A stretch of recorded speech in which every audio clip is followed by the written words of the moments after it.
자, 우리가 신앙에서 진보가 일어나야 되고 발전이 있어야 되는데 또한 우리의 실패가 극복이 되줘야 하는데 그것이 왜 안 되는가? 하나님의 음성을 제대로 알아듣지 못해서 그렇습니다. 다시 말씀드리면 오늘 우리의 문제를 해결하려면 하나님은 지금 지속적으로 말씀하고 있는데 그 말씀을 내가 알아들어야 돼요. 그런데 그 말씀을 알아듣는데 문제가 있다는 거예요. 우리가 이걸 정리해야 됩니다. 그것은 우리가 흔히 말하는 내가 마음이 완고해서 하나님의 말씀을 못 듣는다, 저항한다, 불순종한다라고만 설명하는 것은 부족합니다. 자, 오늘 설교는 무언가 우리의 인생을 돌아보면서 실질적으로 하나님의 음성을 들을 수 있는 방법을, 개념을 정리하고자 하는 것입니다. 그러니까 지금까지 내가 불순종하는 것은 내가 마음이 악해, 내가 나쁜 사람이야, 이렇게 막연하게 나를 추궁하듯이 압박한다고 우리는 압박을 해왔는데 그렇게 한다고 되는 게 아니라는 거예요. 오늘 내용을 조금 복잡하지만 여러분들이 이 내용을 오늘 다 이해는 하지 못해도 두고두고 정리를 하시다 보면 그 자리에 하나님이 계신다는 걸 여러분이 깨닫게 됩니다. 아멘. 아멘. 그래서 오늘 우리가 하나님을 우리가 실패하고 좌절하고 그러면서 그 문제를 해결하지 못하는 것은 하나님의 음성을 듣지 못한 결과다. 그래서 이번 시간은 하찮은 신념, 하찮은 신념이라는 제목으로 함께 어떻게 하면 하나님의 음성을 들을 수 있는지, 오늘 나의 문제, 딜레마를 해결할 수 있는지 그 문제에 대해서 함께 살펴보겠습니다. 자, 오늘 이렇게 좀 복잡하게 적었습니다. 자, 우선 제가 얘기하고자 하는 그 구도는 뭐냐? 우리 모든 문제는 엄마의 그 품으로부터 시작된다는 거예요. 엄마의 젖가슴으로부터 우리의 문제가 시작된다. 이게 이쪽 라인을 적어놨고요. 그 다음에 성장해서 우리가 부모의 교육 환경 속에서 똑같은 패턴으로 우리가 진행을 한다.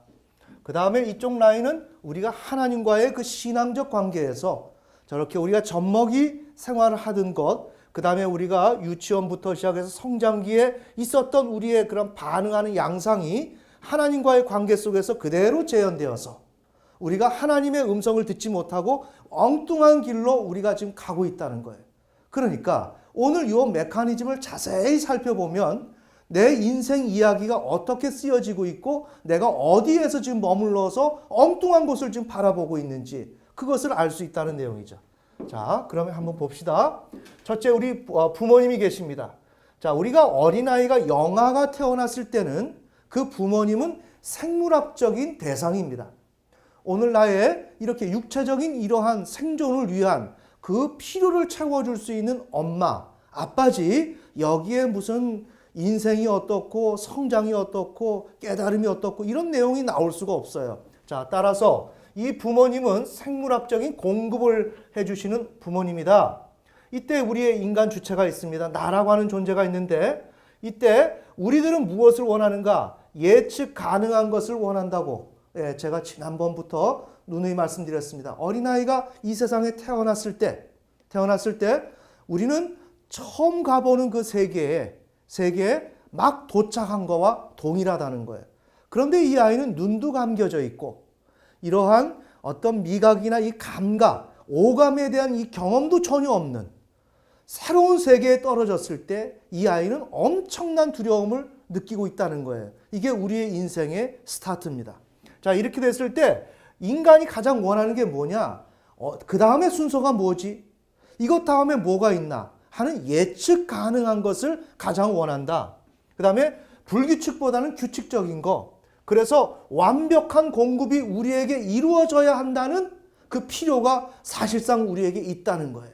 자, 이런 걸 우리가 먼저 염두에 둬야 돼요. 그래서 이러한 기대가 있는데 이것이 가장 중요하다.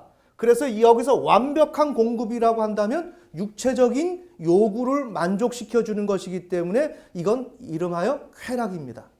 자, 그래서 그 이후에 헬라에서 그 학파가 출현하게 되는데 에피쿠로스 학파가 얘기하는 것은 인간의 모든 가치는 쾌락에서 온다. 맞겠죠? 지금 인간이 절대적으로 쾌락을 중시하니까 오늘 우리의 삶 속에서 우리의 조그마한 그 필요가 채워지지 않으면 우리는 어때요? 거기서 좌절하죠. 내가 신앙생활을 열심히 하려고 하지만 배가 고프거나 양식이 없거나 사업이 안 되거나 직장이 안 되거나 자녀들의 문제가 안 되면 어때요? 우리는 그냥 절망하고 실망한단 말이에요. 뭡니까? 쾌락이죠. 그래서 에피쿠로스 학파는 뭐라 그랬느냐? The beginning and root of all good, the pleasure of the stomach. 그러니까 이 문장은 제가 중요하기 때문에 영어로 적었어요. 그러니까 모든 선의 뿌리와 시작은 위장, 스토마크, 위장의 기쁨이다. 모든 그 선의 시작과 그 근원은 위장의 기쁨이다. 내 위장에 모든 게 채워져야 되는 것이다. 그러니까 그래야 선이 나오지. 오늘 내 삶 속에 이러한 위장에, 우리의 삶의 위장에 이게 들어가야 될 게 안 들어가면 화가 나고 짜증이 나고 아무리 신앙이 중요하다고 하지만 잘 안 되더라 이거죠. 그래서 에피쿠로스 학파는 뭐라 그랬어요? 이 쾌락이 모든 가치의 근원이다. 이렇게 중시했습니다. 이와 같이 우리 인간에게 쾌락은 매우 중요하다는 거예요. 자, 그런데 지금 부모님의 생물학적인 그 공급이 어떻게 비예측적이고 불규칙적이란 말이에요. 어떻게 아이가 원하는 것을 예측 가능하게 정각에 딱딱딱 규칙적으로 제공해 주어서 이 아이가 이 정도 되면 딱 올 거다. 이 정도 되면 젖이 올 거고 이 정도 되면 내 기저귀를 갈아줄 거고 이걸 어떻게 정확하게 분분초초를 맞추어서 부모가 맞춰주느냐 이거예요. 힘들죠. 자, 이렇게 될 때 우리가 어떻게 되느냐? 결과 부모의 완벽한 쾌락 공급이 실패하면서 우리가 무엇을 하느냐? 반감과 저항이 발생된단 말이에요. 밥을 일찍 줘야 되는데 한 끼를 굶었어요. 너무 시장해요. 근데 아내가 밥을 빨리 줘야 되는데 딴 일을 하고 있어요. 그 빨리 줘야 되지 않습니까? 그때 어떨까요? 자기도 모르게 급하게 저항감이 생긴 공격적으로 날카로워지고 이상행동이 나오죠. 바로 이와 같이 불규칙하게 공급이 되면 반감과 저항이 생긴다. 매우 중요합니다. 이런 우리의 인간의 현상 본질을 잘 깨닫고 있어야 되고 이걸 여러분이 잘 주무를 수 있어야 여러분의 개인의 신앙을 컨트롤하고 여러분의 개인의 신앙을 인도를 해나갈 수가 있는 거예요. 자, 그러니까 대응 방식은 뭐다? 이렇게 될 때 보세요. 문제는 뭐예요? 여기서 나오는 예측 불가능성에 대해서 내가 반감을 가지고 불안했던 것인데 반응은 뭐예요? 빨리 왜 밥을 안 가져오냐고. 당신 때문이야 라고 얘기한단 말이에요. 이른바 투사. 모든 사건의 그런 발단이 나로부터 시작된 것인데 상대방이 원인을 제공했다라는 식으로 이야기하는 것이 투사란 말이에요. 이게 우리들의 방식이에요. 모든 것은 뭐예요? 남이 잘못했고 나는 잘못이 없다는 식의 논지가 우리들의 주장이란 말이에요.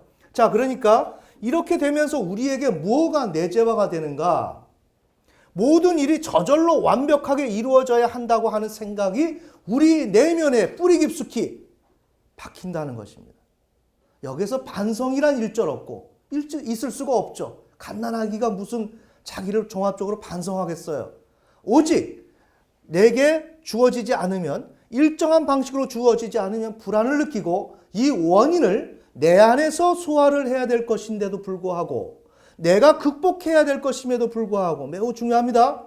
극복하는 것은 아직 모르기 때문에 이것을 어떻게 해요? 상대방의 책임을 전가해서 그가 원인을 제공했다라고 얘기를 하면서 문제를 풀어가는 것이 오늘 우리의 인생의 라이프 스타일이다. 아멘. 그래서 모든 일이 저절로 완벽하게 이루어져야 한다라고 생각을 하는 거예요. 자, 이게 우리에게 깊숙이 되어 있다. 다시 주의를 환기시켜서 내가 오늘 신앙생활을 열심히 하고 하나님에게 순종하려고 하지만 그건 어쩌면 거짓말이란 말이에요. 나는 모든 걸 안 하고 나는 저절로 이루어지기를 원하는 이 영아 때의 그 라이프 스타일을 그대로 가져가서 초등학교, 중학교 올라가면서 청년기, 그 다음에 장년 이래 이르러서 우리가 죽음으로 갈 때까지 이 문제를 우리는 해석하지 못하고 고스란히 가져간다. 그럼 어떻게 돼요? 하나님을 못 만난다. 하나님과 영원한 거리가 있다. 자, 우리가 왜 이런 얘기를 할까요? 그 문제를 해결하기 위해서. 아멘. 그 문제를 해결하는 일에 있어서 가장 중요한 게 뭐다? 내재화되는 현상이 모든 일을 저절로 완벽하게 이루어져야 한다고 생각하는 거예요. 이 사실을 우리가 마음속에 유념합시다. 자, 둘째. 이렇게 돼서 이제 성장이 돼서 부모와 이제 자녀의 관계로 이제 초등학교 유치원부터 이제 성장이 일어납니다. 자, 이 부모는 이제 아이들에게 교육을 분명히 하는 것이 가장 중점이겠죠. 이렇게 될 때 이 아이는 어떤 스타일이냐? 모든 부분에 순응하고 싶어하지 않는 아이단 말이에요. 천천히요. 여기에서 인간 주체가 자기에게 주어진 그 불안을 극복해 보려고 하는 시도를 해본 적이 있나요? 없단 말이에요. 모든 문제를 푸는 방식을 투사라는 방식으로 문제를 풀었다고요. 나는 하지 않으면서 상대방에게 일임을 시켜서 이 문제를 회피하는 양식. 우리가 처음에 인생을 발을 딛고 나서 거기서부터 배운 것은 정말 안 좋은 걸 배웠어요. 정상적이고 좋은 걸 배워야 되는데 인간의 문제는 너무 그릇된 것을 배워서 스타트를 그렇게 끊었단 말이에요. 그러다 보니까 여기에서 인간 주체가 하고자 하는 것은 아무것도 없다. 저절로 다 주어져야 한다. 먹는 거 저절로 주어야 된다. 나는 힘이 없으니까 배내 옷에 이렇게 쌓여있는 상황이다 보니 엄마가 젖이 바로바로 들어와야 되고 모든 것을 알아서 해줘야 된다는 이것이 고착되다 보니 우리가 성장하면서도 모든 부분에 순응하고 싶어하지 않는다. 순응은 뭐예요? 나 자신을 종합하고 반성하고 나를 포기하고 상대방의 말에 내가 따라가는 것이죠. 이거는 인간 주체의 노력이 필요한 부분인데 이 부분이 발달 가운데서 조정이 안 되면 조정이 된다 할지라도 우리에겐 근원적으로 이 문제가 뿌리 잡고 있다. 자, 그래서 이런 지금 우리들이 뭐가 있느냐? 현실 인식 능력이 없다는 겁니다. 현실 인식 능력이 없다. 전혀 없습니다. 우리가 칸트를 통해서 배웠던 게 뭐예요? 우리는 오직 이러한 대상이 있으면 감각기관을 통해서 이것을 인식하고 내 안에 지성과 이성이라고 하는 선지식, 이것을 가지고 이것을 분별하고 판단하는 이 능력, 이거밖에 없다는 거예요. 우리에겐 고작 다른 것이 없어요. 그러니까 내일 아니면 오늘 일어나고 있는 이 상황들을 내 안에 지성이 미약하거나 이성의 능력이 부족하다면 나는 현실을 인식할 수 있나요? 없나요? 할 수 없죠. 우리는 할 수가 없어요. 특별히 우리가 영적인 길을 가다 보면 나는 이것이 분명히 맞는 것 같지만 전혀 아니죠. 하나님이 딱 보여주시면 전혀 아닌 세계가 우리 앞에 펼쳐져 있고 그것을 대면하는 거예요. 그럴 때마다 우리는 뭘 느껴요? 물 자체, 칸트로 말하면 그 물 자체, 근원의 세계, 본질의 세계는 우리 전혀 모르는 자이다 라는 것을 무릎을 치면서 깨닫는단 말입니다. 아멘.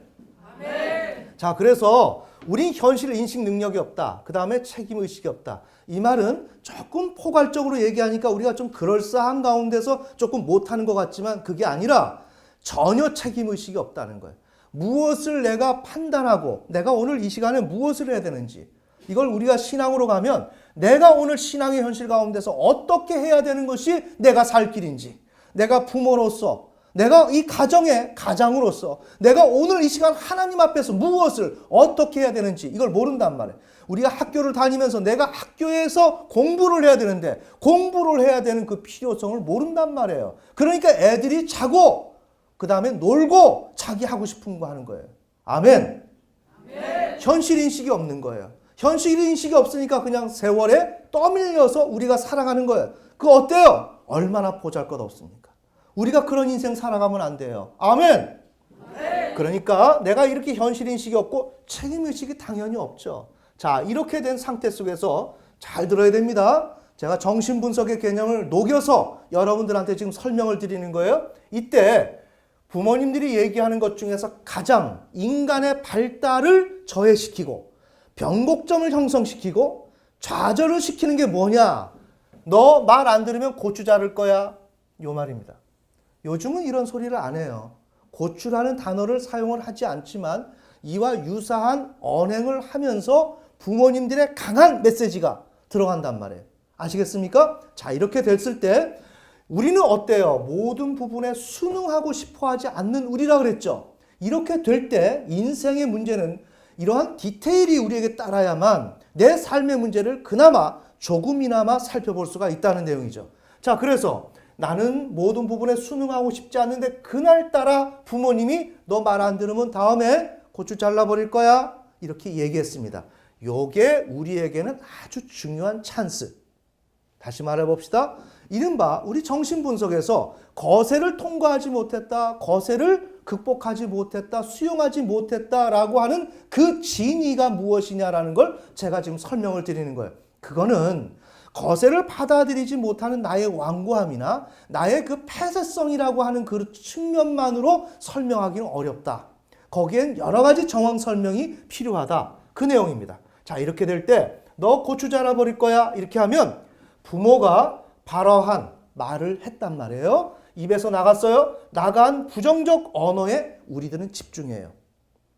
예를 들어서 엄마가 당연히 해야 될 일인데 조금 거기에 짜증이 섞였다거나 거기에 조금 화가 섞여서 너 왜 이렇게 안 했어? 그러면 아니 엄마 왜 좋은 말로 하지? 왜 그래? 우리는 거기에 그거를 부여잡을 수 있는 어떤 뭐라고 근거? 기회란 말이에요. 그럼 우리 부모하고 자녀들하고 트러블이 어디서 일어나느냐? 사실에 있는 게 아니에요. 핵심 사항에 있는 게 아니라 말하다가 실수한 거. 부부간에도 그렇죠. 왜 좋은 말로 안 하고 왜 그런 말로 했느냐? 그걸로 싸우다가 삼천포로 빠지는 거예요. 이해가 되시죠? 바로 이것이단 말이에요. 아이들이 성장할 때 지금 우리가 어떻게 또 우리 신앙에서 지금 하나님을 만나지 못하는 이유가 뭐냐? 바로 이러한 케이스로 우린 전형적으로 새길로 빠진다는 거예요. 자, 이렇게 할 때 고추 자를 거다 라고 하니까 우리는 이 부정적 언어에 집중하는 거예요. 이게 찬스다. 이걸 가지고 작업을 해보려고 하는 거죠. 자, 그럴 때 부모가 너 말 안 들으면 고추 자를 거야? 그러면 어떤 아이들이 정말 자기 고추 자른다고 생각하겠어요? 없어요. 거의 생각을 안 하거든요. 고추 자른다고 생각을 안 해요. 그렇겠죠? 생각을 하지 않습니다. 그런데 그럼에도 불구하고 이 부정적 언어에 반응하는 것은 어떻게 반응하느냐? 거세한다, 너 고추 자른다는 말을 자신의 필요를 위해서 사용합니다. 자, 이거는 뭐 순응하고 싶지 않은 그 일을 현실에 적용시키는 거예요. 아시겠죠? 아이들이 뭐 양치질을 하고 싶어 하지 않는데 엄마가 조금 너 왜 안 하냐고 과하게 얘기를 하면 그 시간 어때요? 엄마는 뭘 그러냐고 하면서 어때요? 하기 싫은 것을 은폐시키고 그것을 자꾸만 그걸 이 문제, 거친 언어 때문이라고 얘기하는 것처럼 그걸 보류시키면서 숨기면서 그걸 계속 유지시킨단 말이에요. 그 습관을. 이해가 되시죠? 이렇게 얘기하면 제가 좀 얄밉죠?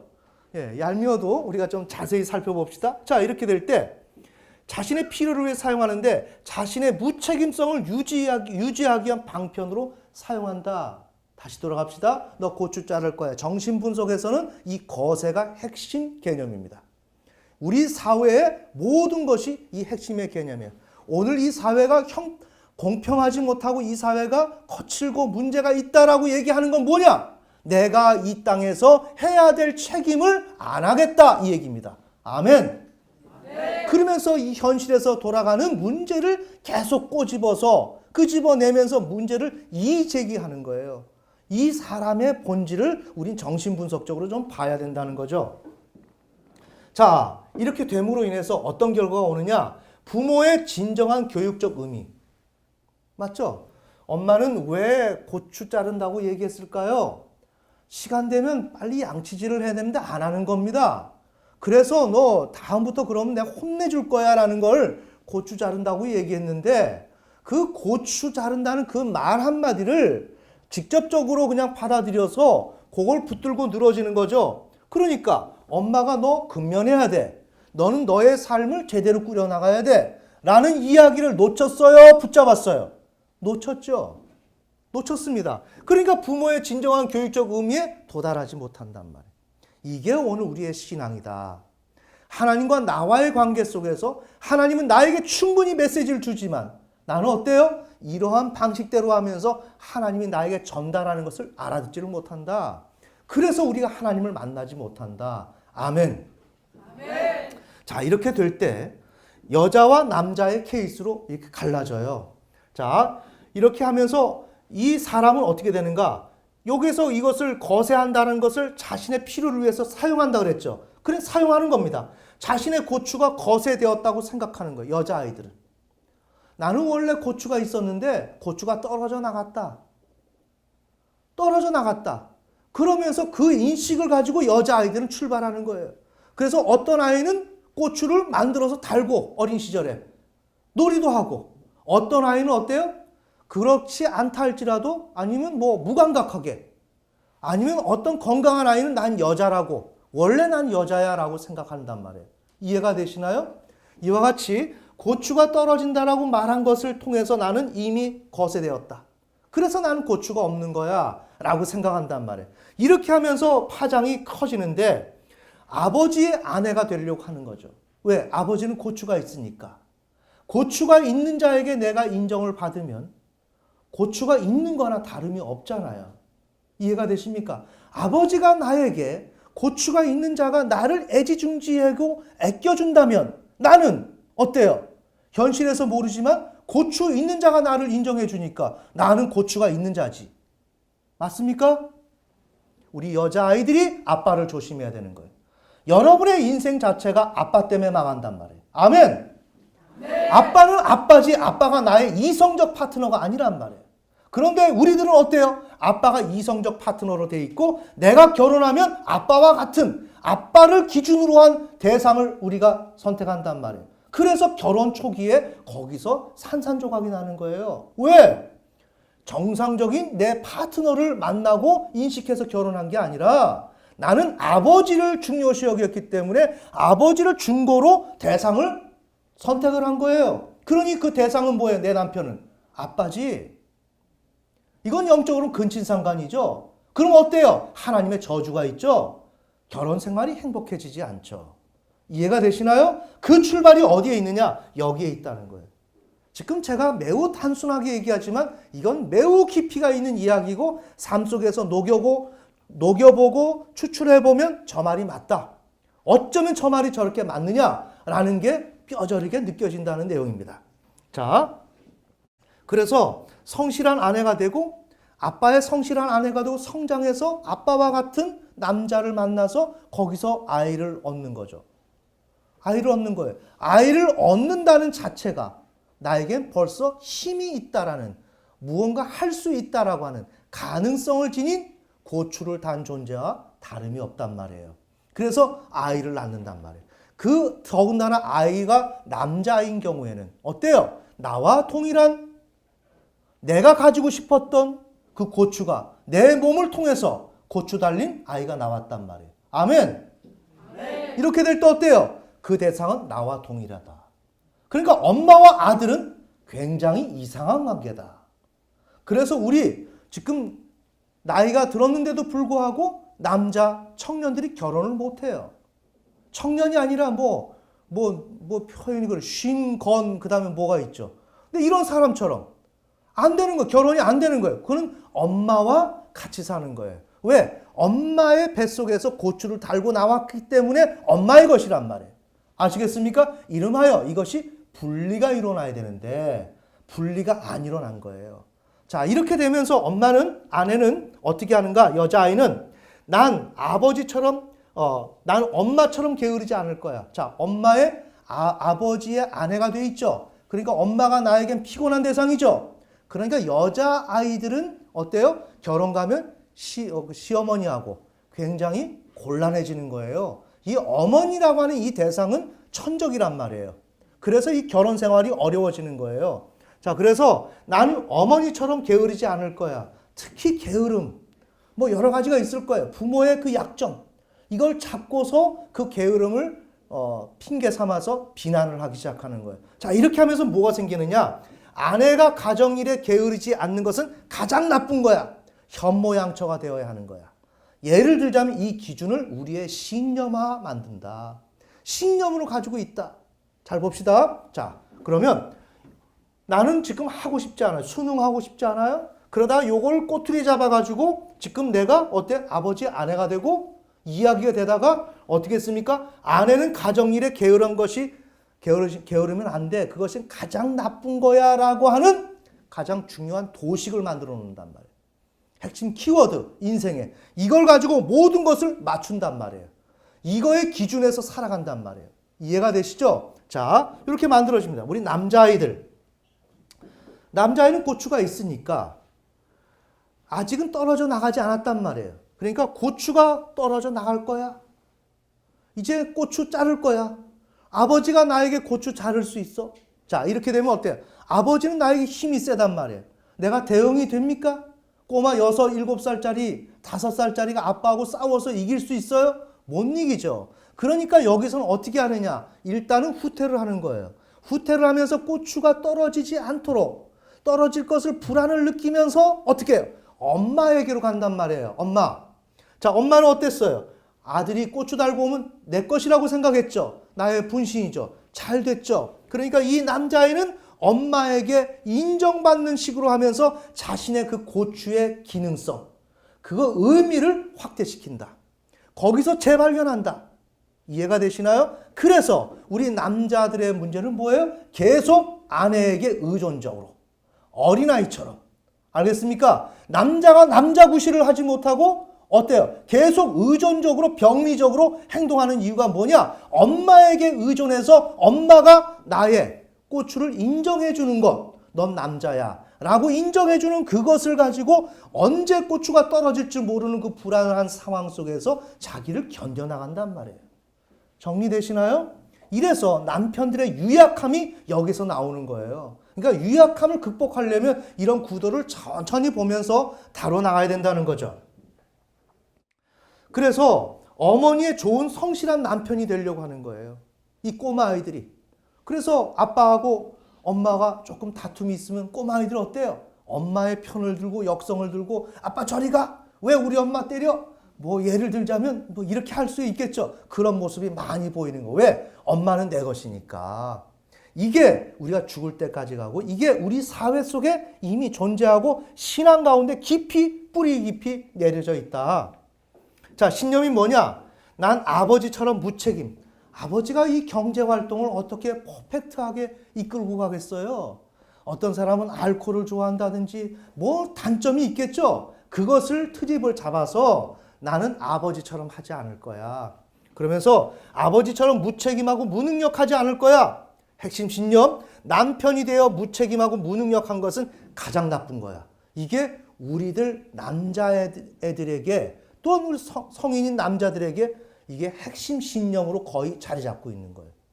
굉장히 성실하려고. 그래서 웬만한 남자들은 성실하지 말라 그래도 성실합니다. 왜? 이건 어린 시절부터 엄마에게 성실해야만 내 고추가 인정받고 내가 언제 떨어질지 모르는 고추지만 내가 보존할 수 있고 피할 수 있는 은신처였기 때문에. 성경은 아니지만 아멘. 아멘. 자, 이것을 우리가 핵심적으로 정리합시다. 자, 이렇게 됐습니다. 그래서 신념들이 이렇게 만들어졌어요. 자, 우리가 신앙으로 갑니다. 자, 하나님의 말씀이 있고 명령이 있습니다. 그래서 출애굽기 20장 1절에서 나는 너의 하나님 여호와다. 이렇게 이집트에서 구원한 하나님이다. 자, 하나님이 당신이 누구인지 이것을 명백히 말씀하신단 말이에요. 자, 우리가 하나님을 알지 못하는 건 뭐냐? 내 마음속에서 내가 생각하는 방향이 엉뚱한 데 가 있기 때문에 하나님의 음성을 듣지 못하고 하나님과 만나지 못한다. 어떠한 초월적인 어떠한 그러한 절차가 있어야 하나님을 만나는 게 아니라 내 오늘 생각에 내가 무슨 생각을 하는지 이 관심을 하나님께로 돌려야만 하나님을 만날 수가 있다. 매우 간단한 겁니다. 자, 그래서 이제 하나님께서 민수기 13장 2절에서 내가 이스라엘 자손에게 주는 가나안 땅을 탐지하라. 정탐하라고 말씀하신 것입니다. 자, 이렇게 할 때 여기 뭐가 있어요? 내가 이스라엘 자손에게 준다 그랬죠? 누가? 하나님이 주는 겁니다. 하나님이 주면 그걸 누가 방해할 수 있겠어요? 막을 수 있겠습니까? 못 막아요. 이거 다 안단 말입니다. 다 알고 그래서 하나님께서 탐지하라고 얘기해요. 자, 이렇게 될 때 이스라엘 백성은 모든 부분에 순종하고 싶어 하지 않는 이스라엘 백성이란 말이에요. 이렇게 될 때 현실 인식 능력 없고 책임 인식이 의식이 없어요. 우리 성경을 보면 알겠지만 어떻게 참 니네들이 인간이냐 할 정도로 그냥 한숨이 팍팍 나오죠. 구약 성경 쭉 읽으면 그게 우리의 모습이란 말이에요. 전혀 하나님에 대해서 알지 못하고 야, 이건 뭐라고 설명해야 돼? 할 정도로 이렇게 기가 막힌 현실인데 이게 이스라엘 백성이고 우리의 모습입니다. 자, 이렇게 될 때 이런 자들은 동일하게 하나님이 발화하신 부정적 언어에 집중한단 말이에요. 뭐죠? 탐지하라. 요게 부정적 언어란 말이에요. 우리들의 신앙이 그거예요. 자, 설사 가나안 땅을 정복해도 별 문제가 없을 것이라고 사실 생각하고 있어요. 왜? 홍해를 가르며 우리를 인도하신 하나님이기 때문에 구름 기둥, 불 기둥으로 모든 반석에서 물을 뽑아내시고 불가능함이 없도록 하나님께서 그렇게 인도하신 분이기 때문에 문제가 없다는 걸 알고 있어요. 지금도 만나가 지금 하늘에서 막 내리고 있는 겁니다. 이 초월의 환경 속에서 살아가는 이들이 자, 준다고 하는 이 땅을 탐지하라고 할 때 이 땅을 의심이 되겠습니까? 아닙니다. 하나님이 줄 거야 라고 생각이 들지만 문제는 뭐다? 나는 순종하고 싶지 않다. 이해가 되십니까? 이렇게 될 때 나는 어떻게 하는가? 그러나 하나님께서 가나안 땅을 탐지하라고 하신 것은 그 땅을 정복 시 불미스러운 사고가 날 수 있음이 있다는 것을 포함하고 있는 것이다. 그죠? 여기 탐지하라. 탐지하라고 하는 것은 불미스러운 일, 사고가, 실패가 0.01%라도 있을 수 있다는 것을 얘기하기 때문에 지금 탐지하라는 것이 아니야. 지금 이렇게 얘기한다는 거죠. 자, 봅시다. 그래서 이런 점을 놓치지 않아요. 그래서 가나안 땅 점령 시 사고가 발생할 수 있다는 사실에 집중하는 겁니다. 사고가 발생. 자, 그래서 이 하나님이 발화하신 부정적 언어에 대한 반응을 어떻게 하는가? 예상치 못한 사고가 일어날 수 있다는 사실을 사용하는 거예요. 자, 그래서 결과는 뭔가? 하나님의 진위, 하나님이 이스라엘 백성에게 가나안 땅을 주신다는 것, 이것을 이해하는 데 실패합니다. 자, 그러면 이 동일한 도식으로 봅시다. 이 자아는 기꺼이 하려고 하는 자의 모습을 취해요. 나는 어떻게 해서든지 하나님에게 난 순종할 거야. 나 하려고 하고 있어. 실은 어떻죠? 순종하고 싶어 하지 않아요. 그럼에도 오늘 우리가 집안에 있던 모습과 외부에 나가고 대인관계하는 모습은 아무래도 다를 수가 있겠죠. 다른 것처럼 이 자아의 모습은 하나님 앞에서 체면과 외식 아닌 외식을 취할 수밖에 없고 예의를 취할 수밖에 없고 하다 보니까 이러한 진정한 모습은 아니란 말이에요. 그래서 이 자아는 외적인 외식하는 모습을 취할 수밖에 없다. 그러면서 진짜의 모습은 뭐냐? 민수기 13장 1절에서 31절, 14장 1절에서 5절 이 내용을 보면 가나안 정년 시 예상치 못한 사고가 발생할 수 있다고 생각해요. 자, 민수기 14장 1절에서 5절의 내용을 보면 아내와 자녀가 탈취물이 되리니 이게 포인트예요. 우리는 못 들어간다. 못 들어간다. 왜? 아내와 자녀가 탈취물이 될 수 있다. 그 원인은 뭘까요? 탐지하라. 불안감이 자기 안에 가능성이 주어져 있고 이걸 활용해서 이 대상 여기에 이 땅을 탐지한다는 것은 뭐예요?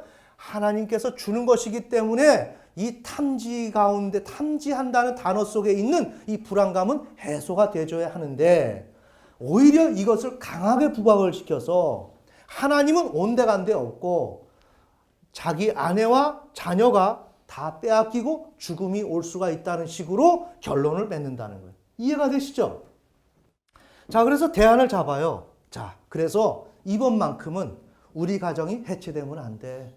우리가 이집트에서 어떤 고통을 당했는데 이제는 상황 분별 잘해야 돼. 대안 마련하는 거죠. 여기서 대안은 아버지, 엄마의 성실한 남편과 아내가 되는 것처럼 대안을 마련하는 거예요. 그래서 지난번 이집트 노예 때와 다른 삶을 살려고 노력함, 기대, 올바른 판단하고 성실한 가장과 남편이 되어야 한다라고 이 정탐꾼들이 생각을 했단 말이에요. 자, 그러니까 신념이 뭐예요? 가정이 위기에 처해질 수 있음을 빨리 판단하지 못하면 안 되고 고통을 초래하는 것은 제일 나쁜 짓이야 라는 핵심 신념이 여기에 자리 잡는단 말이에요. 자, 여러분 신앙생활을 여러분이 이 개념을 천천히 여러분에게 메모해 놓고 짚어나가면서 여러분의 신앙의 좌표를 볼 수 있어야 돼요. 왜냐? 지금 제가 왜 이렇게 이 그림을 복잡하게 설명하느냐? 하나님을 내가 만나야 되는데 오늘 내 실패 가운데서 이것을 극복해야 되는데 이걸 누가 알려주는 이가 없어요. 또한 하나님은 성경을 통해서 우리에게 말씀하신다고 하는데 내가 알지 못해요. 그게 왜 그러냐? 왜 알지 못하냐? 이 그림에 대한 전체적인 나에 대한 이해가 부족하기 때문에 나는 아무리 신앙생활에도 발전이 있을 수가 없다. 아멘. 아멘. 그러니까 여러분들에게 꼭꼭 짚어주면서 이 설명을 해드리는 거예요. 그럼 여기 이것을 놓고 내 사례에 비추어서 내 이야기를 찾아 나가야 된다는 거예요. 이게 우리의 신앙에서 평생 동안 이루어져야 한다는 거예요. 이것을 모르면 여러분은 하나님이 나에게 계속 말씀해도 느끼지 못하고 계속 버려진다는 내용입니다. 아멘. 자, 이렇게 이제 나쁜 거다고 이제 생각이 들. 자, 그러니까 뭐예요? 각각의 파트마다 신념이 만들어졌죠? 잘 들으세요. 자, 이 신념을 확보하고 나면 나는 어떤 사람? 순종하고 싶어 하지 않는 사람. 그런데 신념이 만들어졌다는 것은 이건 뭐예요? 나는 이렇게 생각한다 이거예요. 이건 확실하다 이겁니다. 어때요? 이거를 부인할 수 있는 하나의 대안이죠. 내게 있는 어떤 신념들은 나는 이렇게 생각해. 나는 남자는 성실해야 된다고 생각해. 결혼해서 가장이 된다면 성실해야 된다고 생각해. 누가 보면 좋은 내용이죠. 그리고 그것이 나의 신앙에 도움이 되는 것 같죠. 그거 가지고 망한단 말이에요. 아멘. 아멘. 납득이 안 되죠. 내가 성실해야 된다는 게 왜 망하는 징조냐. 특히나 하나님 앞에서 하나님을 만나지 못하는 제일 원인이냐. 내가 아내로서 정말 우리 가정 제대로 꾸며야 돼. 우리 가정 온전케 인도해야 돼. 내가 도와줘야 돼. 이거 가지고 망한다고요. 상상이나 해볼 수 있는 문제예요? 왜? 그 신념은 어디서 나왔어요? 이러한 것을 통해서 아주 잘못된 방식으로 조성된 내 확신이고 내 논리란 말이에요. 이거 가지고 내가 망하는 거예요. 그러니 내가 이런 것을 모르면서 신앙생활 한다면 계속 우회할 수밖에 없고 겉도는 거예요. 그것을 막기 위해서 여러분에게 임하시는 하나님, 그 하나님이 오늘 여러분들에게 말씀하시는 그 진리를 알 수 있도록 막힌 담을 허물고 장벽을 허물어서 하나님이 여러분들에게 들어가시고 여러분이 하나님의 뜻을 알아서 순종의 삶, 축복의 삶을 살 수 있도록 만들기 위해서 이 구도를 설명해 드리는 거예요. 아멘. 아멘. 자, 그래서 이 신념 확보가 되면 신념은 모든 부분에 순종하고 싶어 하지 않는 것의 명분으로 작용한단 말이에요. 자, 그렇게 되면서 합법적으로 부모의 말씀에 이의를 제기하는 거예요. 자, 아버지는 무책임해. 우리 아버지는 왜 그래? 뭐 이런 식으로 하면서 가정에 대해서 원망 불평하면서 부모가 정작 주는 메시지 전혀 듣지 않아요. 맞습니까? 그러면서 계속 이의 제기하는 거예요. 그러면서 이 아이는 무엇을 하는가? 안 해요. 자기의 삶이 없어요.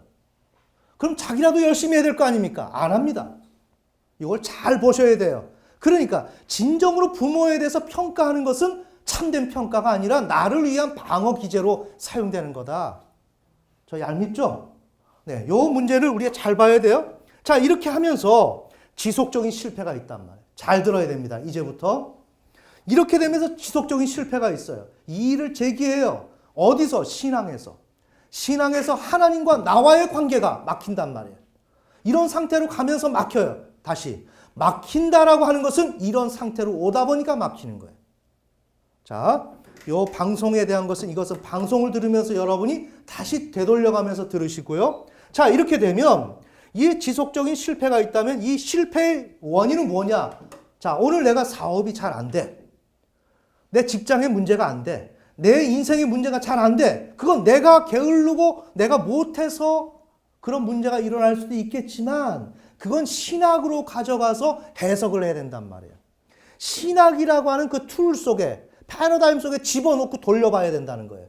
그렇게 돌려볼 때 신학이 뚜뚜뚜 하면서 이거 무슨 뜻? 라고 얘기를 번역을 해서 해준단 말이에요. 아멘. 그것을 우리가 알아야 돼요. 자, 다시. 내게 오늘 신앙에 실패가 있다.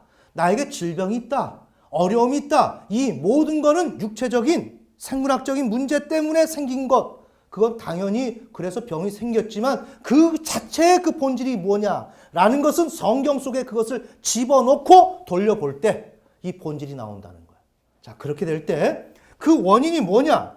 의미와 원인이 뭐냐? 우리 속에 있는 실패. 좌절의 의미와 원인이 뭐냐? 호세아서 4장 10절. 우리 한번 찾아봐요. 성경 몇 개만 찾아봅시다. 호세아 4장 10절.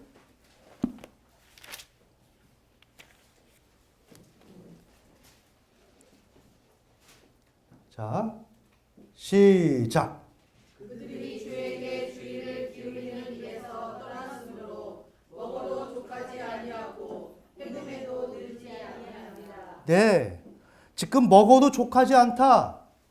배가 고프다. 결핍이 있다. 행음을 해도 늘지 않는다. 이 행음은 뭔가? 하나님 외에 이 세상과 친해지는 거. 이 세상을 자기 주인으로 삼는 거. 그럼에도 불구하고 늘지 않는다. 내가 세상과 친해지고 세상에 정말 빠져서 노력하고 아무리 수고해도 열매가 없다. 이해가 되시나요? 열매가 없다. 왜 안 되냐? 왜 일이 안 되냐? 그것은 뭐다? 다시 한번 10절 전반부 시작.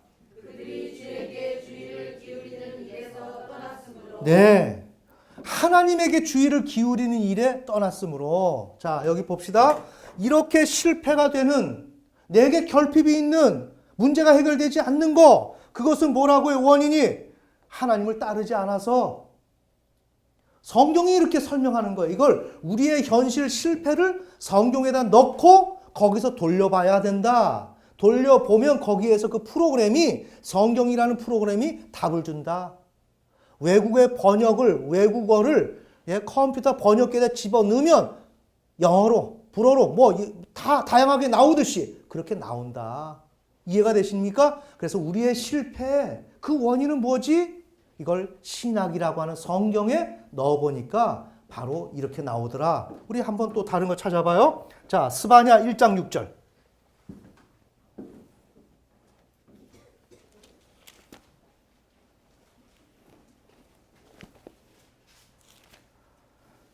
자, 스바냐 1장 6절. 자, 함께 읽습니다. 시작. 비로 물러나 주를 떠나는 자들과 주를 찾지도 아니하며 그를 위하여 믿지도 아니한 자들을 끊으리라. 네, 끊어진다는 건 멸절당한다는 거.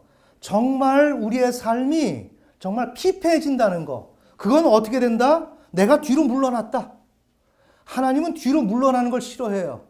내가 어제까지 내가 충실하고 큰 믿음을 가졌다 할지라도 오늘 내가 현실을 보면서 베드로처럼 현실을 보면서 주저한다든지 이러면 그냥 하나님은 우리를 이렇게 기뻐하지 않습니다. 자, 그 마찬가지로 뒤로 물러나거나 주를 떠났기 때문에 멸절이 일어난다는 거예요. 이해가 되시죠? 자, 그 다음에 예레미야서 11장 3절 찾지 않으셔도 됩니다.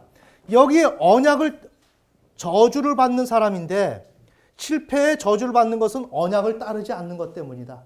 네, 이렇게 되고 그러면 이렇게 될 때 하나님은 어떻게 하는가? 하나님의 조치는 방치하신다. 이게 문제입니다. 천천히 잘 보셔야 돼요. 이건 대성학원입니다. 오늘 나의 삶에 문제가 있을 때 이걸 하나님이 일찍 해결해 주지 않으면 이걸 예의주시해서 보셔야 된다는 거예요. 내 문제가 빨리 해결되지 않는다 라고 하는 것은 하나님이 보류해놓고 말씀 중에 있다. 이걸 알아야 돼요. 말씀하시는 겁니다. 그 자체가. 자, 봅시다. 우리 예레미야서 여긴 안 적어놨는데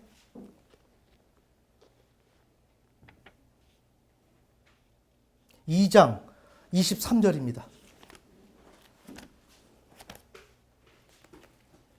굉장히 지금 중요한 설교를 하고 있습니다.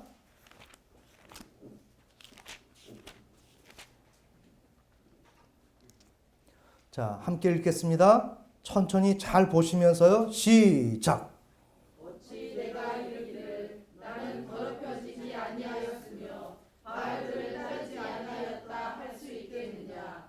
골짜기 속에 있는 내 길을 보고 내가 행한 바를 알라. 네, 거기까지요. 지금 골짜기 속에 있죠. 지금 이 대상이, 이 신자가 골짜기에 있는 거예요. 이 고통과 이 고난 속에 있다는 겁니다. 자, 이 골짜기 속에 있는 것은 어떻게? 이걸 보면서 너는 더럽혀졌다는 것을 알아야 된다. 너가 바알을 따랐다는 것을 알아야 된다. 지금 그 내용이에요. 그러니까 골짜기 속 그 길을 보고 너가 지금 하나님을 따르지 않았다는 것을 알아야 된다. 어떻게 한다고요? 골짜기 속, 실패 속에, 골짜기 속, 거기서 나오지도 못하는, 어떻게 헤쳐나갈 수도 없는 이러한 실망과 좌절의 환경 속에 있는 것을 하나님은 보류하신다. 방치하신다. 그대로 놔둔다. 나의 문제가 계속 유보된다. 내 문제가 빨리 해결되지 않는다. 응답되지 않는다. 라고 얘기하는 것은 하나님이 목적하시는 것이다. 그것을 너가 봐라. 그것이 지금 무엇이지? 너에게 고통이 있는 거지? 그것은 뭐다? 너가 순종하지 않아서 그런 거야. 이해가 되시나요? 그 메시지를 주신다는 거예요. 자, 다시 봐요. 내게 오늘 어떤 문제가 있다. 그 문제가 해결되지 않는다. 라고 하는 것은 너가 순종하지 않아서 그렇다는 거야. 라는 걸 성경을 통해서 미리 벌써 말씀하셨단 말이에요. 그러니까 하나님의 말씀은 나에게 빛이요 등이단 말이에요. 이 말씀이 없으면 내 오늘 현실을 못 본다. 아멘. 오늘 예레미야서 2장에 이 말씀을 놓고 보니까 내게 있는 어떠한 질병과 고난과 좌절과 실패, 이것이 단순하게 어떠한 하나님의 징벌이라고 얘기하기보다 이것을 하나님께서 유보시키고 내게 문제를 보도록 내 앞에 코에 앞에다 두시고 너는 어떻게 생각하냐? 이것은 내가 이미 말했어. 이런 실패가 온다는 것은 너가 불순종했기 때문이야. 이걸 얘기하는 거예요. 즉, 그러니까 이것을 이어 하나님이 말씀을 한다고 생각해 보면 뭔가 현재의 어려움과 실패는 하나님을 따르지 않기 때문이란다 라고 지금 하나님이 말씀하고 있단 말이에요. 아멘. 하나님이 말씀하고 있다. 내 삶의 문제가 해결되지 않는 것은 하나님께서 너가 순종하지 않기 때문이야 라고 지금 말씀하고 있는데도 불구하고 성경을 모르니까 내가 귀로 들려야 되는 줄 알고 계속 기도하면서 시도를 한단 말이에요. 이 어처구니 없는 일이 또 있을까요? 이해가 되시나요? 하나님은 미리 이러한 사태, 골짜기에 있게 되면 진보가 일어나지 않고 진행되지 않고 좌절되는 상황이 있다면 그것은 이미 너는 나를 따르지 않기 때문에 일어난 거야 라고 못을 박아놨단 말이에요. 그러니까 그걸 보고 너가 느껴야 돼 라고 얘기했단 말이에요. 근데 우리는 하나님을 경홀히 여기니까 성경 말씀을 읽지 않는단 말이에요. 그것쯤이야 내 판단으로 하지 라고 하지만 하나님은 이렇게 말씀하셨다는 것은 지금도 너는 현재의 어려움과 실패는 넌 하나님을 따르지 않기 때문이란다 라고 말하는 거나 동일하다는 것이죠. 아멘. 지금 말씀하고 있다고요. 이렇게 찾아 들어가야 되는 거예요. 자, 뭐 우리 수학 문제 공식을만 했으면 예제가 있어야 될 거 아닙니까? 저의 예제를 사용해 봐요. 저희 아버님은 누누이 말씀드린 알코올 많이 드시고 가정에 충실하지 못하고 좋은 아버지였지만 인생이 힘들어서 잘 안 되셔서 그런지 후반기에 그렇게 좋지 않은 모습을 보였어요. 자, 가정의 경제에 실패한 아버지였습니다. 아버지가 2년이 돼도 집에 들어오지 않으셔요. 그리고 어쩌다 한번 들어오시면 그냥 술을 많이 드시고 그러고 또 소리 없이 가버리시고 우리 집에 들어오면 아버지가 없는 거야. 아버지가. 그래서 저의 꿈은 뭔가 우리 집에 아버지가 있었으면 좋겠다. 그냥 내 마음속에 그런 소원이 있었어요. 그러나 나는 어떤 자? 모든 부분에 순응하고 싶어 하지 않는 이와 같이 쾌락을 모든 일이 저절로 완벽하게 주어지는 것을 원하는 그러면서 나 자신이 문제가 발생되면 그것을 두 손을 걷고 어떻게 적극적으로 나서서 이 문제를 해결하면서 외부의 규범에 적극적으로 순응하는 양식으로 가야 하는 것이 나이지만 아버지가 없는데 무슨 교육이 제대로 되겠습니까? 이해가 되시나요? 아버지가 없는데 엄마는 내 거지. 이해가 되십니까? 엄마와 융합이 일어나겠죠. 자, 이렇게 되면서 나에겐 뭐가 있냐? 난 아버지처럼 무책임하고 무능력한 사람이 되고 싶지 않아. 이게 저의 신념 가운데 있었단 말이에요. 그래서 저는 아무리 어려운 일이 있어도 험한 일을 해도 쉬지를 않았어요. 저는 집에서 쉬지를 않았어요. 험한 일을 하면 거기 가서 뭐라 그래? 그 사람들이 다 자네는 이곳에 올 사람이 아닌데 무슨 일을 했냐고. 네? 손을 보거나 뭘 하는 거는 험한 일을 할 사람이 아니에요. 왜 그곳에 갔을까요? 저는 성실한 남편이 되기 위해서. 아버지처럼 되고 싶지 않아서. 이게 내 신앙을 망조들게 하더라 이거예요. 이것 때문에 내가 망했다 이거예요. 이것 때문에 하나님을 못 만났다 이거예요. 아멘. 이것 때문에 하나님을 막아놓고 하나님을 거부하더라 이거예요. 이걸 누가 알리요? 성실이 뭐가 죄입니까? 성실이 그게 뭐가 좀 그릇된 것입니까? 성실의 성실 나름이 문제단 말이에요. 이 성실은 잘못된 성실이에요. 성실하지도 않으면서 어때요? 이건 아버지를 내치고 엄마를 내가 소유하는 가운데서 성실하겠다고 얘기하는 거예요. 하나님은 사람의 마음의 속중심을 보신단 말이에요. 하나님은 우리의 신앙을 매우 깐깐하게 보신단 말이에요. 아멘! 따라서 오늘 내가 이것을 컨트롤하고 순종하면 하나님은 나에게 은혜를 주세요. 그러기에 우리에게 어떤 고난이 와도 나는 달게 받을 자신이 있다 이거예요. 왜? 이것이 하나님께서 원하시는 거고 원하신다면 그것만이 길이기 때문에 그것만이 정답이기 때문에 어떤 어려움이 있어도 감수한단 말입니다. 아멘. 그래서 저는 남편이 되어서 무책임하고 무능력한 것은 가장 나쁜 거야.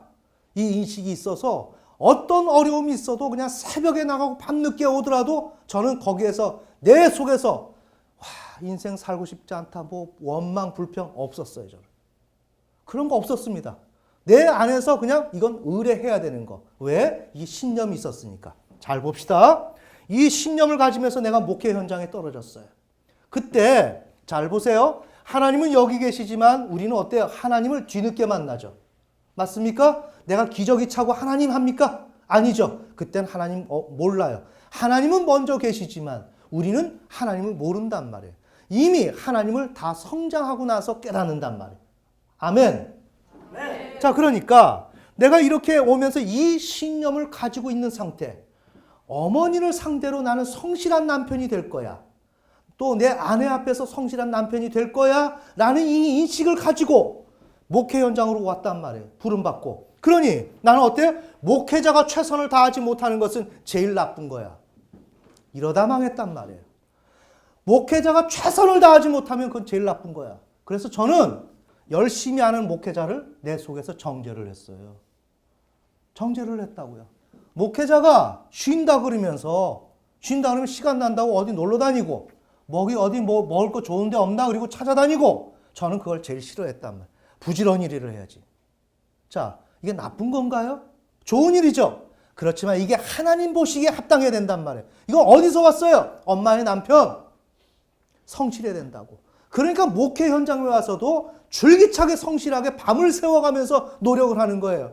이것이 하나님과의 관계를 막을 줄을 저는 꿈에도 생각하지 못했다 이거예요. 오늘 여러분들이 내가 수없이 노력하고 여자는 어때요? 현모양처가 되고 남편은 어때요? 성실한 남편이 되고자 거의 다 그렇죠. 이것을 가지고 가는 그 자체가 내 신앙을 막는다는 거예요. 이것을 알아야 내가 하나님 만난다는 것입니다. 아멘. 그러면서 이것도 모르면서 나는 어떻게 하고 있어요? 그러면서 이것을 나는 이 신념을 가지면서 제일 나쁜 거야. 노력하지 않고 최선을 다하지 않으면 나쁜 거야. 그러면서 나는 어때요? 나도 모르는 사이에 부모와 하나님의 말씀에 이의를 제기하고 있는 거예요. 왜? 지금 이스라엘 백성들이 내가 너희들에게 가나안 땅을 줄 거야 라고 하는 메시지를 알아듣나요? 알아듣지 못해요. 이게 우리라고요.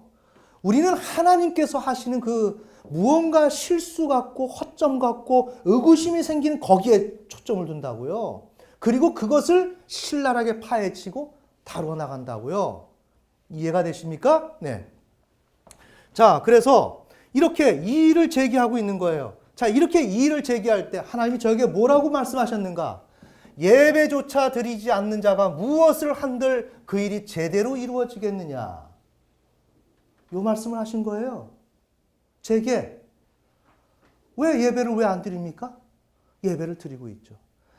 예배를 드린다는 것은 서비스. 나를 산 제물로 하나님에게 드리는 것. 아멘. 아멘. 너가 정말 하나님을 너 제대로 알았냐? 성령 체험하고 하나님에 대한 그 경험이 있지만 그건 체험이지 하나님을 아는 게 아니란 말이에요. 하나님은 어떤 하나님? 정말 하나님은 하나님을 경외하기를 원하는 이러한 전반적인 신앙의 가장 굳건한 그 하나님에 대한 이해가 전혀 없는 거예요. 우리는 체험이 있으면 내가 하나님을 아는 줄 알아. 그러면서 난 하나님을 다 알고 내가 열심히 노력하면 된다고 생각해. 그건 전혀 아니란 말이에요. 하나님을 안다는 것은 그분이 얼마나 어미하고 얼마나 철두철미하고 선에 강박적이고 아멘. 사랑을 해야 되고 이것을 하지 않으면 인생은 죽는다라는 것을 깨닫게 될 때 그 하나님을 알게 되는 것이란 말이에요. 아멘. 저는 그 하나님 몰랐단 말이에요.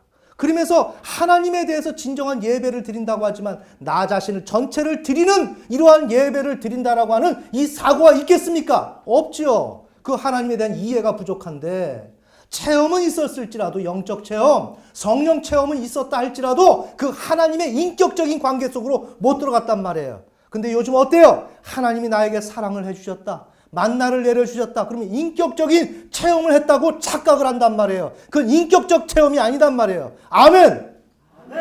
인격적 체험이라는 것은 하나님께서 우리에게 어미한 말씀을 하시고 옳은 건 옳고 틀린 건 틀리고 이거 명백하게 하나님께서 가르시고 정말 젠틀하게 하시는 행하시는 그 하나님을 알게 될 때 내가 그 하나님을 알게 되는 거예요.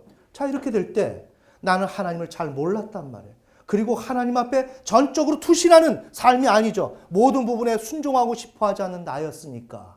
그러면서 신념은 뭐예요? 그럴싸하게 목회자가 최선을 다해야 된다라고 생각하면서 이렇게 하나님의 음성은 못 들어요. 하나님은 어떻게 우리를 불렀어요?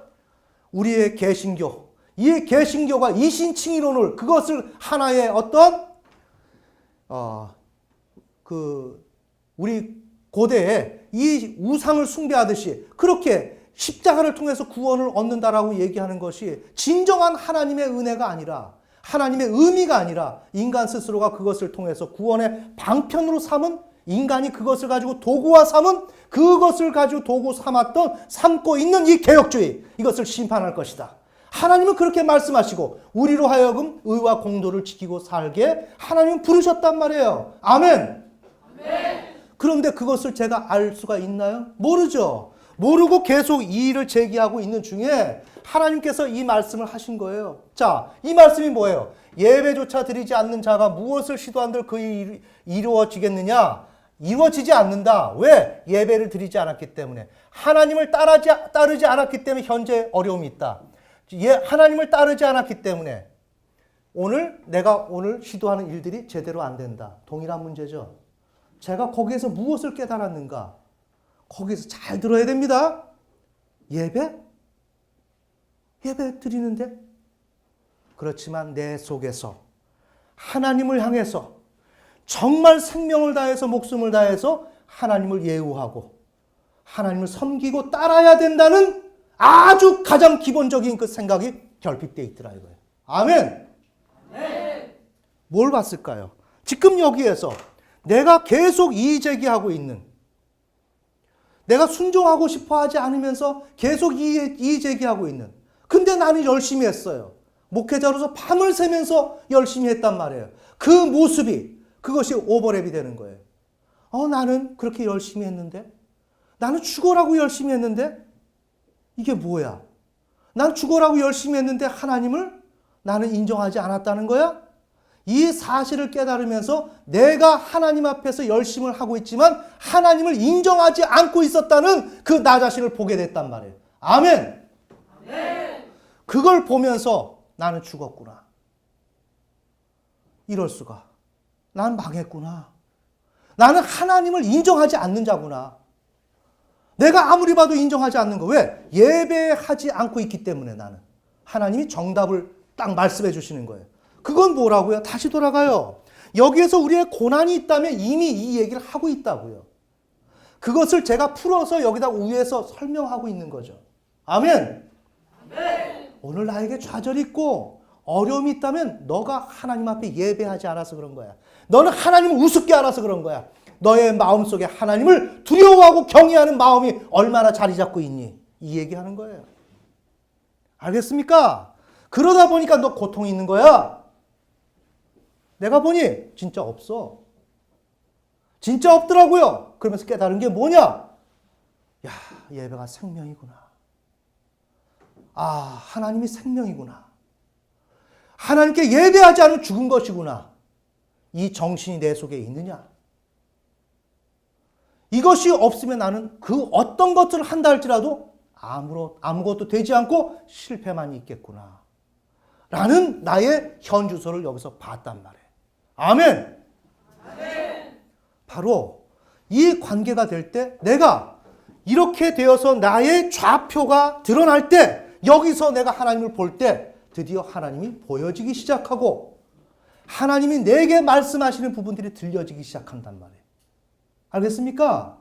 그런데 여기에서 이 하나님의 음성을 듣지 못해서 내가 지금 꽤나 뭔가 열심히 하고 있는 모습인 것처럼 스스로가 착각하고 있으면 하나님이 그 어떤 말씀을 해도 그건 안 들려진단 말이에요. 이해가 되시죠? 그 하나님은 지금 말씀하고 있다고요. 고난 속에서. 사역을 열심히 하지만 진척이 안 나가는 거예요. 이거 왜 그럴까? 왜 그럴까? 그러나 그 진척이 안 나가는 것은 이미 안 나가는 것에 대해서 답을 주셨단 말이에요. 답을 주셨고 그것을 지금 말씀하고 있단 말이에요. 이것을 깨달을 때 내가 이 잘못된 굴레에서 벗어날 수가 있고 깨달을 때 하나님을 제대로 볼 수가 있고 아멘. 하나님이 나에게 말씀하시는 의도를 내가 그때서야 알 수가 있다. 그러시면서 하나님께서 어때요? 지속적으로 더 문을 열어주시면서 의에 대한 righteousness에 대한 부분을 더욱더 강화시켜 주시는 거예요. 어떻습니까? 하나님의 의도가 더욱더 밝혀지죠. 아브라함이 75세 때 부름을 받고 나서 25년에 걸쳐서 아이 하나 얻는 일에 창조주 하나님을 인정하는 일에 25년이 걸렸단 말이에요. 아멘! 우린 정직해야 돼요. 내가 꽤나 신앙생활 몇 년 했으니까 하나님을 안다? 그건 거짓말입니다. 아브라함이 하나님을 알았기 때문에 이삭을 얻게 된 거였어요. 이 일에 충실해야 된단 말이에요. 하나님은 오늘 우리에게 나를 알라. 나를 알라. 나는 너를 애굽 땅 종되었던 집에서 인도해낸 너의 하나님 여호와다. 지금 이 말씀을 하고 있는 거예요. 이 하나님을 알라는 것입니다. 그런데 우리는 우리의 이 잘못된 도식에 의해서 하나님이 그 어떤 말씀을 해도 못 듣는단 말이에요. 그리고 계속 내 딜레마 속에서 헤맨단 말이에요. 그거 아니다. 지금 너 순종하지 않아. 너는 하나님을 하나님으로 보지 않아. 너의 인생 가운데 어떤 어려움이 할지라도 너는 나를 하나님으로 보겠느냐 하는 그 질문이 하나님께서 지금 있다는 내용입니다. 이것을 받아들이게 될 때 그분과의 관계가 열리고 하나님이 드디어 보여지기 시작한단 말입니다. 아멘. 아멘. 보여지고 그분의 음성이 들려지고 그분의 인도함이 있고 그럴 때 하나님을 따라가게 될 때 나의 실패는 어때요? 성공으로 바뀌어지고 하나님의 은혜가 내게 임한단 말이에요. 자, 오늘 제가 좀 설명이 너무나 중요한 내용이라서 오늘 나의 이 문제 가운데서 이걸 풀지 못하면 우리는 어떻게 인생과 신앙을 이루어 나가겠습니까? 그 문제를 생각한다면 아마 우리의 인생의 문제를 이렇게 풀어서 설명해 주는 것은 매우 힘들 거예요. 제가 장시간 동안 여러분들에게 어떻게 알기 쉽게 설명을 해드릴까 고민하다가 하나님의 인도한 가운데 이 설교를 준비했습니다. 여러분이 설교를 다시 돌려보시고 자꾸만 보시면서 하나님을 만나시고 그래서 하나님 이제 제가 확실히 할게요. 하나님 잘못했어요. 내가 신앙이 이런 건 줄 몰랐어요. 그래서 회개하고 돌이켜서 정말 하나님의 은혜 가운데 걸어가는 저와 여러분이 되었으면 좋겠습니다. 네, 기도드리겠습니다.